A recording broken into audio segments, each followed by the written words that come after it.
Hello and welcome to the Gender Watch podcast, a proud initiative of the Aya Institute for Women, Politics and Media. I'm Regina Boliboti, the host for this podcast. Tell you what, women's collective political power has been seen as crucial in shaping elections and negotiating gender-specific policies. As we inch closer to another election day, it is important for us to reflect on how women can use their voting power to push for their issues and needs. And I'm excited for this conversation because our guest today is a woman who inspires me a lot. In fact, let's meet her. She is a senior lecturer and the immediate past head of the Department of Political Science at the University of Ghana. She was a postdoctoral fellow at the Amsterdam School for Social Science Research between 2009 and 2012. She's worked as a researcher and consultant for various organizations, including Star Ghana Foundation and the Parliamentary Service Board. Her research interests include democratic prospects of Africa, gender dimensions of policymaking in Ghana, and obstacles to women's political participation in Africa and as well as Ghana. Help me welcome our guest for today's episode of the Gender Watch podcast, Dr. Maame Adwoa Gyekye Jando. Welcome, Doc. Thank you very much, Regina. And I'm happy, and at the same time, I'm anxious because it feels like I'm back to the University of Ghana, where I'm before my lecture. And I don't know. Anyway, we'll leave that to the viewers to judge, but I'm excited to have you here on the Gender Watch podcast, and especially about this topic, women's vote as a political tool in negotiating women's needs. But before we even delve into the detail of this topic, I know that you've done a lot of work around women's participation in decision making in politics and, in fact, women's representation in national elections. And so I'd like for you to help us understand the statistics and data as relates to where women stand when it comes to national elections, representation, and politics from the latest work that you've done. Okay, great. Thank you very much, Regina, and I'm happy to see you too. Okay. Yes. So the latest work I've done, which is in the process of being published, is titled Women's Representation in National Elections. How far have we gone and where do we go from here, you know? And so in that work, I look at the meaning of representation. What does it actually mean to be represented? And then I go through the historical trajectory of women in elections, particularly women that have been elected to parliament. Okay. So from independence right up to date, in a sense, you know, there was a break between 1979 and 1992 before the Fourth Republic. Yes. So so I'm going to just tell you a bit of the highlights of that work. It's very interesting to see because, you know, there's this myth that we don't have enough women to run. Where are the women? Yes, where are the women? And the women are not being voted for and so on and so forth. But this research of mine shows that women have increasingly run in their numbers. If you compare from, say, pre-1951 elections to the Fourth Republic, women have done better. Increased numbers of contestants and increased numbers of women who are winning. Okay. And even those who do not win have been runners-up. So they place second. Okay.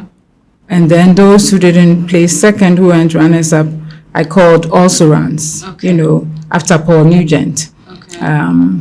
Also-rans, that means they were third place and below. They were also in the contest. They were also in the contest. They also ran in the contest. But so the work goes through that, gives us a rundown and some statistics on the numbers so that you actually see how far women have come. And then we look at, I looked at the obstacles over time and even presently that have hindered women's representation. And I make some recommendations as to how we can, overcome these challenges. Okay. So if you take, so I'm just going to give you a little rundown. Well, when we say women's representation, or when we talk about representation, we are talking about having citizens' voices and opinions and perspectives heard, in policy circles, in parliament, and even in the executive branch. But very simply put, Hannah Pitkin, for instance, in her seminal work in 1967, just simply said, to represent or to be represented means to be present again. Okay. So to be present again. So you are not there, but in a sense, because your representative is in parliament, you are present again. And so your voice, you are expecting that your representative will represent your interests and your voices in parliament. Okay. So it is therefore important for us to have increased numbers of women representatives. In the US Congress, they are called representatives, and that's just what they are. So when I say increased numbers of women representatives, I mean increased numbers of women parliamentarians or MPs. We need them because they will represent women's interests and voices and needs. Okay. And so then I explain briefly the different types of representation, but it's very important that we note the descriptive or numeric representation, which is that we want larger numbers of women. We are looking at the numbers of women and maybe the percentages of women in parliament. For instance, now we have just 40 out of 275 MPs in our 8th parliament being women. That represents, that comes to 14.5% of way below the 30% threshold that the UN has given, and way below the 50% that the Africa Union's Agenda 2063 has given, the 50-50 parity. So it's important to have the descriptive or numeric. So women make up 50.7% of the population now, if you look at the 2021 census in Ghana, and 14.5. So 50.7 versus 14.5. How does that work? Okay, so we want a critical minority, a critical mass of women in parliament. So that's descriptive. The numbers are there. And if you don't have the numbers, you can't really make an impact substantively. So from descriptive representation, we move to substantive representation. And that is where the women are making an impact.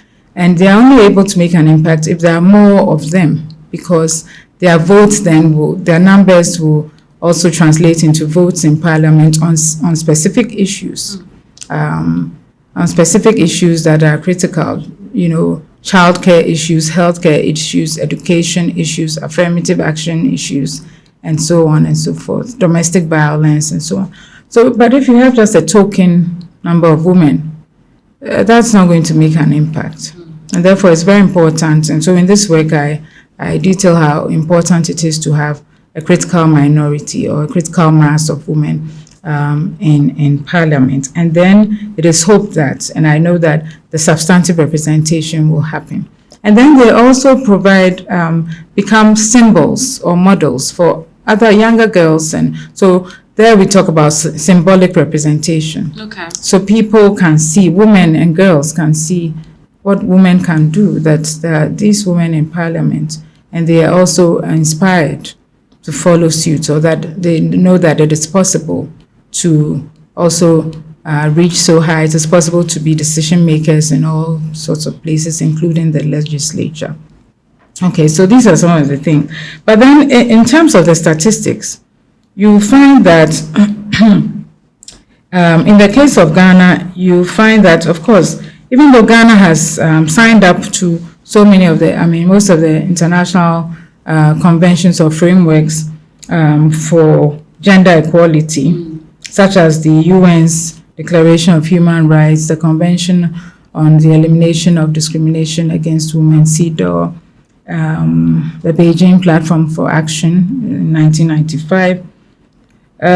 Still, women lag behind in terms of representation. Even the Ghana's 1992 Constitution, Article 17, 1, 2, and 4, and Article 36, 6 all talk about the fact that it's important to have equality, it's important to have regional representation. They focus more on the regional than the gender balance, but that is also important. And they talk about rights, of course, the women having equal rights. Okay, yeah.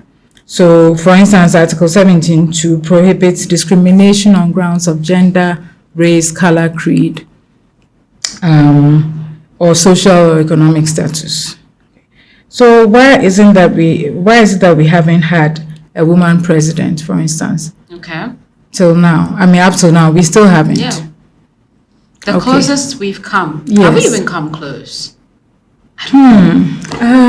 Have we come close? Well, we've had one or two, I think 3 women presidential candidates. In 2020, you had Bridget Jobenuku of the PPP. Progressive People's Party, and then our own former First Lady, Nana Akufo-Addo Rawlings of the National Democratic Party, and then Mrs. Akua Donkor of the Ghana Freedom Party.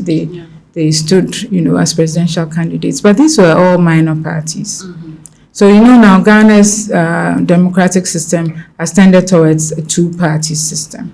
So we have 2 major parties, the National Democratic Congress, NDC, and the New Patriotic Party, NPP. And so if we are going to get a female president or vice president, it is more likely to come, that person is more likely to come from one of the 2 major parties. So far we don't. But in 2020, the NDC, National Democratic Congress, in a sense made history as being the first major party to field a running mate or a vice presidential candidate, in the person of Prof. Nana Jane Opoku-Agyeman.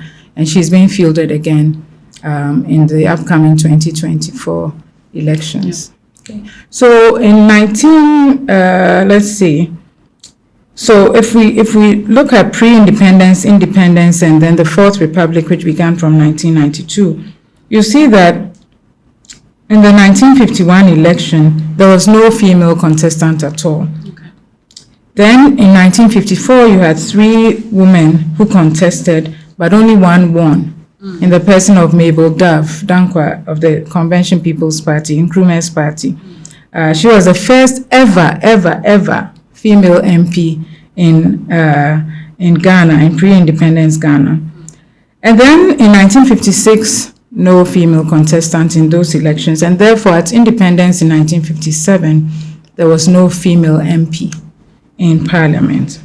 So Kwame Nkrumah, our first president, realized that it was important to have women, and so he instituted the first affirmative action, policy that had regional regional representatives. So we had the first, and so those were basically reserved seats. So 10 women were brought into Parliament, and in 1961, Ghana became a republic. And then in 1965, in the 1965 elections, we had 19 women. Okay. 19 women in Parliament. 9 of those were from the special seats, the special regional representative seats. Okay. 1969, 10 female contestants from 4 political parties, only 1 won, and you can go on and on. But what we saw is that, or what I saw in the research is that by 1979, you had 20 female contestants, okay, on the ticket of 6 political parties. So more of a multi-party system, okay, with the women increasingly being given the opportunity and also increasingly building confidence, okay, to run. And then the interesting thing that I saw, especially beginning in 79, if you will, was that the numbers of women runners up and also runs, that is those who placed 3rd and 4th and 5th and so on, were increasing. Okay. So in 1979, you had 5 female winners, 3 runners up, and 12 also runs, out of the 20 that contested. So if you add that, that's what, 8 plus 12. So all the 20 did quite well. But there were 5 winners, and then you had the runners-up 3 and so on. When you move on to, so that ends kind of the first period, pre-independence to 1979. Then we had this military interregnum, between 1979 and 1979 to 81, and then the military, rule of the PNDC from 81 to 1992. So fast forward to the Fourth Republic in 1992, you realize that increased numbers of women were contesting. And what I noticed here too is that the numbers of women contestants increased. Okay. And then you also had, so let's, for instance, in 1992, you had 30 female contestants. 1996, 58, then it increased to 96 contestants in 2000. Fast forward to 2012, 133. In 2016, 132. And unfortunately, in 2020, the most recent elections, it dropped a little bit to 120 contestants. But look at the percentages increased, we had 8% through 9%, 9%. We hovered around 8 and 9% up until 2004. And then we came up a bit in 2016 with 13.4, and then 2020, 14.5. But the runners-up have increased, and the also-rans have increased in numbers. So that really tells you, that the women are doing better. For instance, in the 2012 elections, by then the number of seats had increased from 230 to 275 in 2012 in Parliament. You had 1,332 parliamentary contestants. 1,332 parliamentary contestants. 133. So almost my math. Almost is it 10% of them were women. Okay. And the number of female MPs went up to 30 from 20. And then the runners-up were 24 and 79, almost 80. Also runs. That is third, fourth, fifth place. And so what I wanted to emphasize is that the steady increase in the number of female contestants shows that women are resilient. It shows the resilience of women.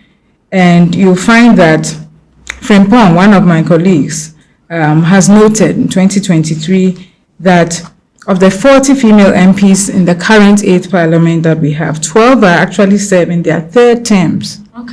Okay, so there's longevity. It's not just one term. No, it's not a one-day wonder. No. Okay. So 12 are actually serving their third terms, and another 12 are serving their second term. So that's more than half of the 40. They've gone beyond the first term. Okay, so 24 of them have gone before the first term. And this shows that women are resilient. Women, when they actually contest and they have the resources to be able to run and make it, people vote for them. They actually win. Okay, this is the Ghana situation. Yes. As a country, you've been touted as a beacon of democracy for so many years. How do we compare to other countries on the continent? Excellent question.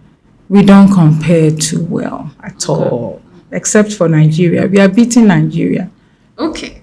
Nigeria has 3.9% of women in their lower chamber and 2.8% in their upper chamber. It's only Nigeria we are beating. Well, maybe I'm exaggerating. But Rwanda, 61.3% of women in their upper. So Rwanda actually is more than a majority of the MPs are women. Okay. If you take the global average share of women in parliament as of January 1st this year, 2024, we have 26.9%. So let's say about 27% being women. Okay, the global average. But then Rwanda is way above the global average with 61.3%. Cuba is up 55.7%, and Nicaragua is 53.9%. Okay, Sub-Saharan Africa, we have 27.3%, the average percentage of women in parliament across sub-Saharan Africa as of January, according to the Interparliamentary Union 2024. And this was an 0.8 percentage point increase from last year, 2023. Okay. And yeah. So that's the Yes. picture in Ghana, in Africa, and then on the globe. Mhm. And these are details that are coming out from this research work Yes. that you've done Yes. as part of our GenStart segment, which is yet to be published. I'll be looking forward to publication. But Thank you. then let's talk about women in Ghana using their voting power as a tool to secure their interest and their needs. From what you know, is it something we have done as women in Ghana in successive elections? Have we been able to say that, okay, I am voting, and because I'm voting, I want my vote to count for something that relates to me as a woman? I think maybe more research has to be done on that. Okay. But I think that women have not been so strategic yet in actually focusing and saying that, well, let me vote for a woman because she will carry forward my needs. I think there's a lot more education has to be done. You know, we have to really highlight the need for re-socializing. You know, Okay. that cultural, socio-cultural stereotypes of a woman's place being in the house, in the kitchen, the woman taking on the reproductive roles while the men take on the productive roles, okay, in society. So these gender stereotypes and the way we are socialized from the cradle to the grave, actually, from our home, schools, churches, and even in the workplace, we are socialized to think that women may not be able to be great managers of resources, may not be able to be leaders in the public sphere. It's okay if they are in the private sphere in the home, okay? And so a lot has to be done. You know, when I was in the university many years ago, there wasn't any course on gender and politics. There was no awareness of gender. There was no talk of gender equality, and this was in the early 1990s. Okay, and then fast forward to when I come back as as an academic, as a lecturer there in the department, we are teaching gender and politics. And so the point I'm trying to make is this is at the tertiary level. We need to begin such education, such courses in our civic education. We need in the primary or basic school levels, primary, secondary school levels, so that everybody, both boys and girls, begin to be aware, begin to be re-socialized, to know that women are equal to men, they deserve equal opportunities, they deserve equality of rights, equality of opportunity, equality of voice in decision making. Okay. And so if people know that, by the time they grow up and they get to voting age of 18, they know what they need to do. And so I think we need to educate women more. Okay. Yeah. Okay. So what I wanted to ask as a follow-up Yes. to this question is that, is it because so from your research, we're seeing an increase in women contesting, even if the actual winners, we're not seeing any like substantive increase in that, but we're seeing for those who are contesting, we're seeing. But why aren't women voting for women? Because if, for instance, my constituency, I know that there's a female who's running to be parliamentary, to be MP. I should, as a woman, okay, my first option should be, I'm voting for her. But then that's not the case for every other woman of voting age in Ghana. Why is that the case? Is it that they do not believe that these are people who can champion our cause in parliament?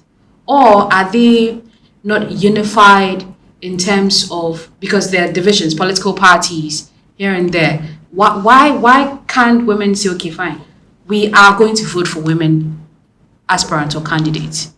this is what we want to do because we want them to advance our cause in Parliament. Okay, so you mentioned it. The partisan affiliation is also important to voters. Okay, so the woman's political party, the political party that she's so passionate about and which she thinks can, offer her some good. This political party may not have fielded any woman. And so she's not going to cross to the other party to vote for that person who may be a woman.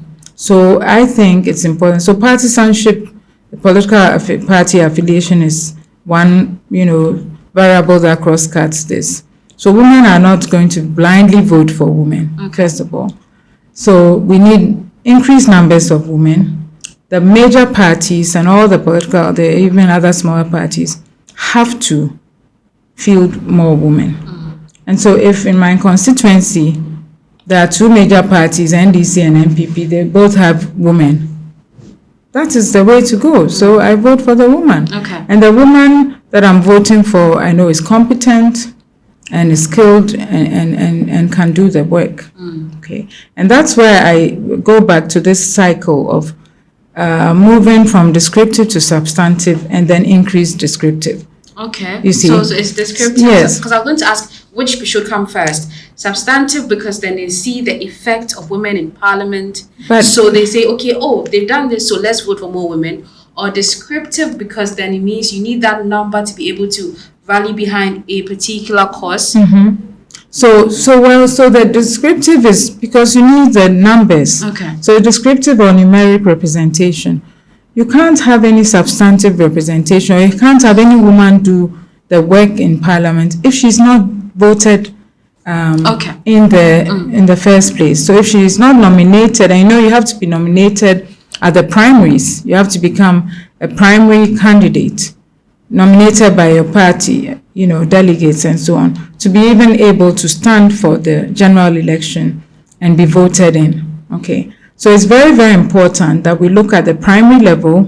How do we get more women to be nominated at the primary levels? And then they will stand as contestants or candidates for the general election and be voted for. And so it's so important to have them there. They can't substantively represent anyone if they are not there in the first place. So that's why I say the numeric or descriptive representation through voting for the women comes first. And then once they are in there, they shouldn't just be lipsticked or pancaked faces like Victor Owusu said years ago, But what should they be? Of the PFP, if I recall, in 1979, Popular Front Party. So they shouldn't just be there lipsticked and pancaked faces, but they should make a difference. Their voices should be heard. They should promote, policies that will help women. Childcare issues, domestic violence. They passed the domestic violence law. Of course, it wasn't just the women. They had to join some of the men to do that. The domestic violence law in 2007, I believe, was passed. And so if they do these kinds of things, you see that they are making an impact and they are leading. The media also has a role to play. They have to showcase and highlight. And these days we see a lot of parliaments, they have a public affairs division. So we see them on television. So the media has to highlight what the women are doing. And then people see them, both women and men, see the women leaders, see what they are doing, and they resolve to vote for them again next time around when they come again. So numeric, so it's kind of a cycle, numeric to substantive, back to numeric. So numeric, substantive, then we increase the substantive representation can potentially increase the numeric, and then we are getting there. So more and more women. But this is where, I guess you haven't asked me this, but affirmative action comes in, or the quotas. So if the quotas are there, it will force, and when I'm talking about quotas, I'm talking about two kinds of quotas. The legislative candidate quotas that would force, I don't like to use the word force, but maybe that will ensure and engender. Yes, the political parties to look for more women, to to because they sponsor have to more fill. women. Yeah, because they'll have to fill the quota, the seats in parliament. It's very, very important. Okay. It's good that you brought up the affirmative action, and I'll ask you about that in a bit. But we've also been speaking to some people about this topic, Yes. using women's vote as a tool to secure their needs in elections. And so we can have a listen to those views now.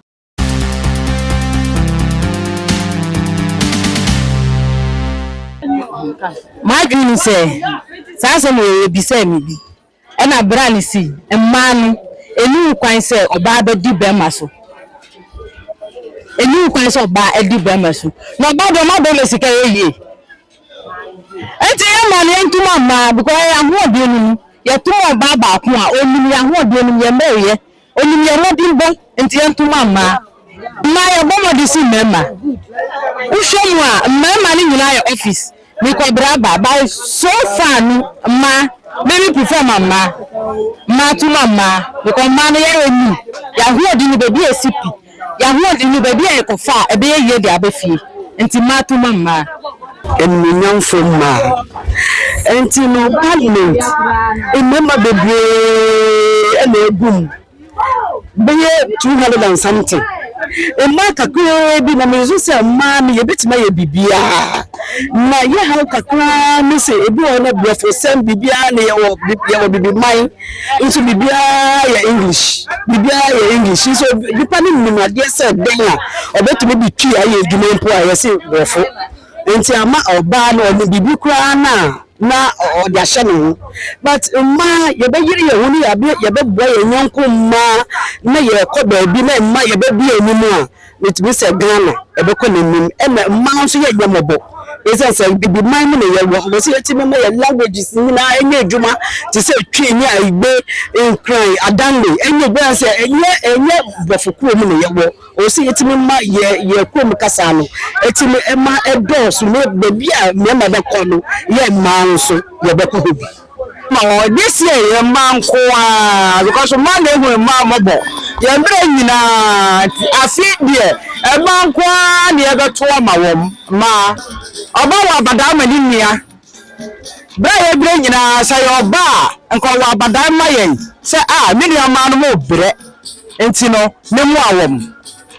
Yet to my man, a dear, on the wheel mobile. No, my dear, I press a man. Umbe ya mai tie tu mama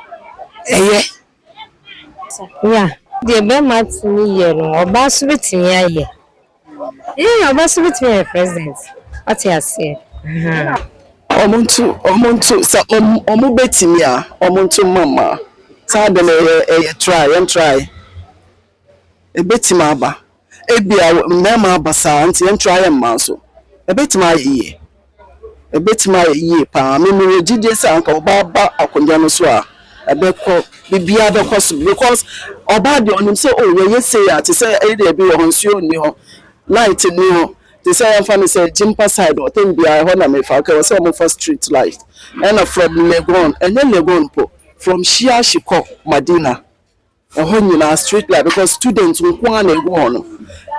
Several times I'm witnessing student meaning na itina trotro mo see ye pe na traffic wo yeti si aja waji me laptop me ra ho ya pa e bia ne parent the last na mo nti ho nyina street light or na security police for mo patrol mo wo ho no ma e be fine so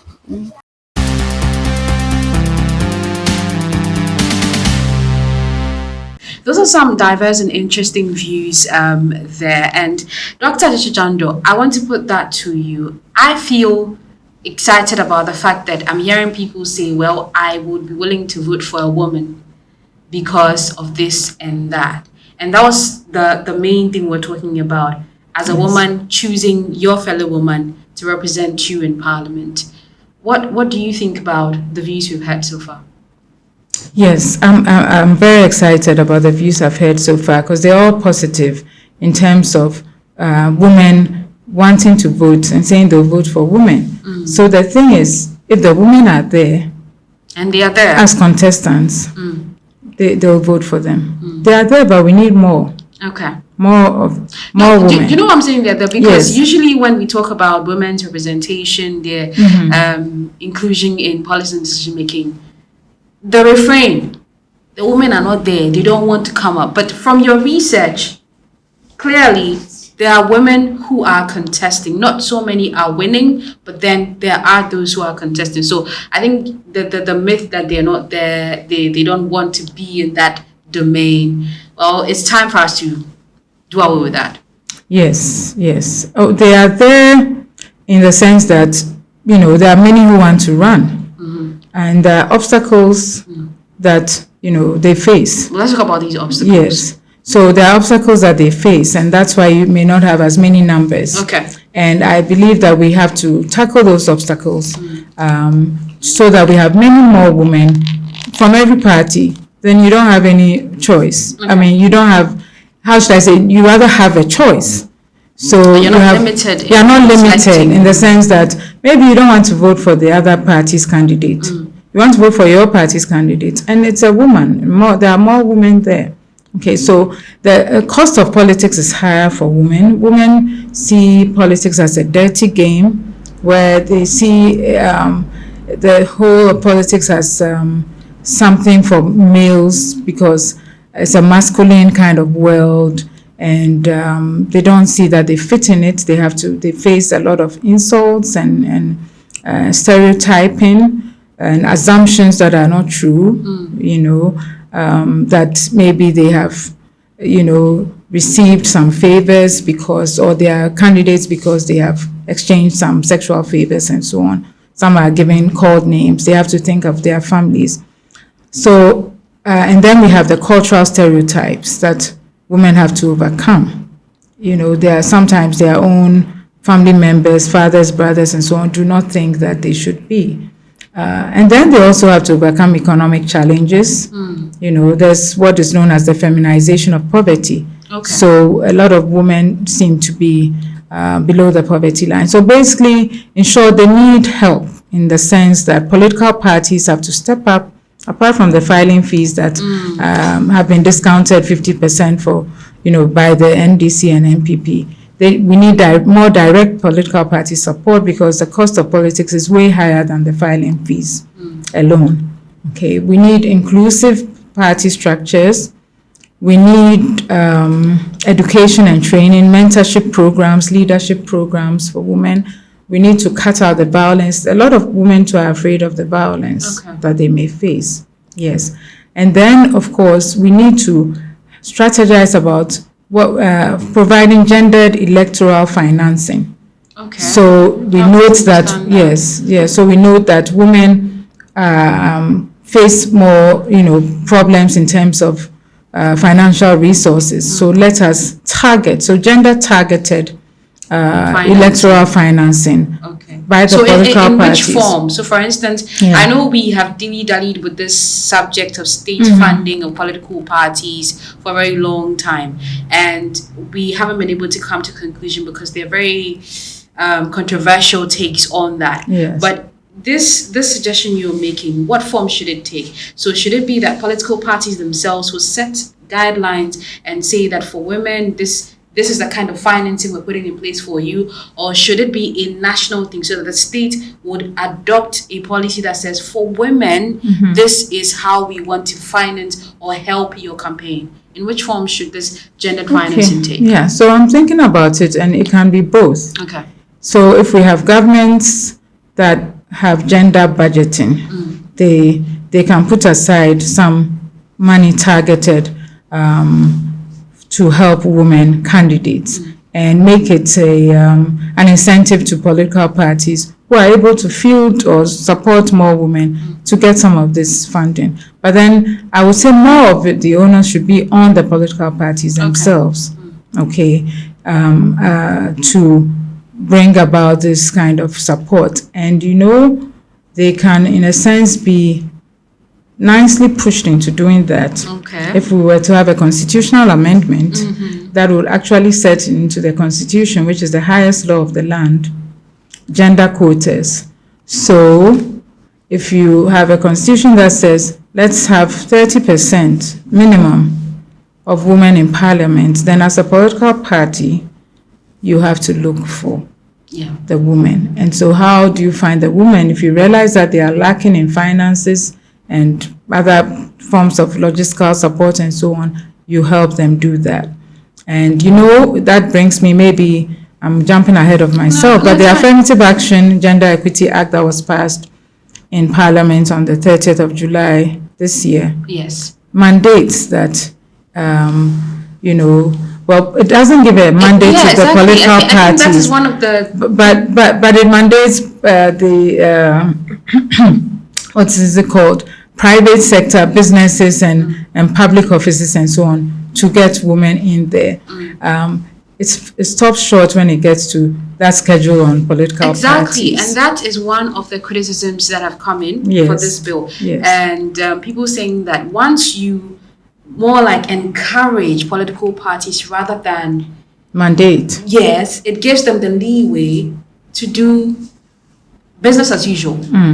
Because if it's not contained in there and you're mandated to, there really isn't so much that you can ask of them. Yes, but the good thing is that at least we have the act now, and we can begin to do our bit in terms of, pushing for public offices, boards, corporations, and so on to have the 30%. And because there are offenses, there are, how should I say it, penalties that you have to, and then there are also incentives where you can get government contracts and so on. Tax incentives, and even government contracts if you are eligible. And so those are certain things that can be done. But with respect to the political parties, I think that, so for now, with the Affirmative Action Act, we actually have a law in place that can, support us in terms of pushing for this. But it's still voluntary for the political parties. So we need to push for a constitutional amendment to actually put the affirmative action quotas, gender quotas, in, entrenched in the Constitution. And once it's in there, the political parties will have to find a way. And they will find finances to help the women because they need to fill those spaces. And then that is where the voters will also see more women candidates actually emerging, doing well, running for office and winning. And they are ready to vote. I'm happy they are ready to vote. I want to tell them that they need to vote for the women because the women will get in there and substantively impact. What are women's needs?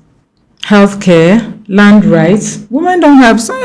many places, women are not allowed to, even in Ghana, own land, So land rights, healthcare, education, even getting basic water and sanitation rights. And so on, reproductive rights, very, very, very important. And all these are matters of social justice and also sustainable development.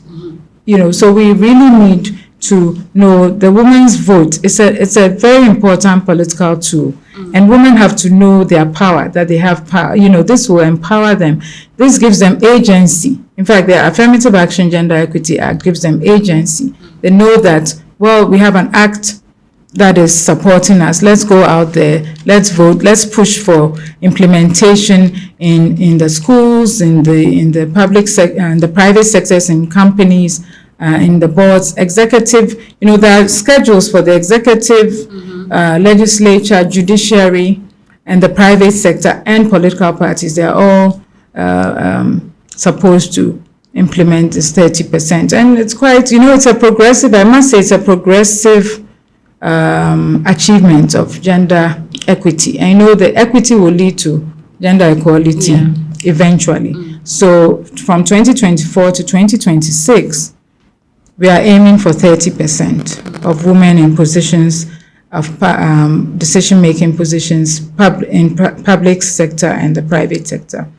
Between 2027 and 2028, we hope to get to 35%. And then between 2028 and 2030, we get to parity, 50-50. These are on paper they look good. Let's see how we can get to that point Yes. as far as implementation is concerned. Yes. But in wrapping up, what role do women's organizations or movements, how do these organizations empower women electorate for them to understand the power that their votes carry in securing their interest and their needs?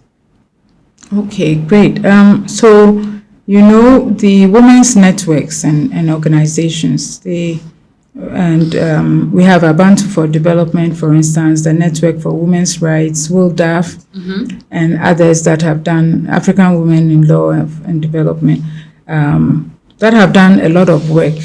Abantu for Development now actually hosts the Affirmative Action Coalition, and they have had training for leadership training for district assembly women and women running for office at the national level as well.